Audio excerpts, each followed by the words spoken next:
رو دیدیم. امروز میاییم با هم بریم هالیوود ببینیم بعد از آتش سوزی چه شکلی شد. سلام و درودی به پایان با کل هموطنان. روزتون بخیر باشه. من جای کار داشتگی بودم. کمتر کامنتار خوندم. یک خیلی جا دمو توت گفتیم، یک خیلی آدمو در کامنتار بد نویسید. یعنی ای فهمیده میشه که همین چیزا ما خوشو فهموندن نتونستیم یا که نفهمیدین. همون مقصد اساسی ما اسکوستونی اینتلیکت در رفته است. ما نمیگیم امریکا نسوخت، امریکا سوخت. میگیم که جایی که یا گرفتن موندیان بیام گپ نزنم. این ویدیو رو میمونم خودتون تماشا کنین برادرو. اگر که همیشه هم که نفهمین زنچ شما رو فهموندن نمیشوه، اما آدمی که نفهمیدن، آدمی که فهمیدن بر وقت فهمیدن که چی گپ رفته است.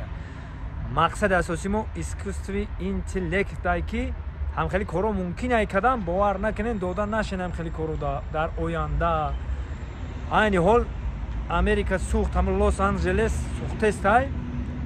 نکیم که جایی که یو مونده است یعنی خیلی وایمه کرده اینو بینی اختم.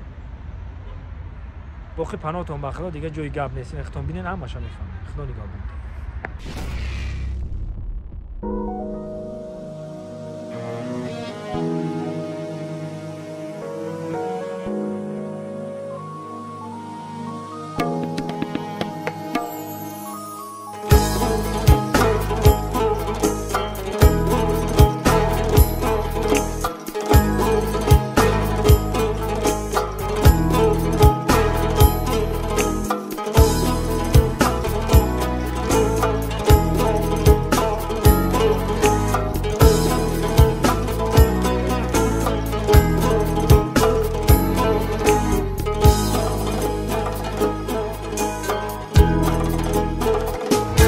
ملازمانی سلطان که رساند این دعا را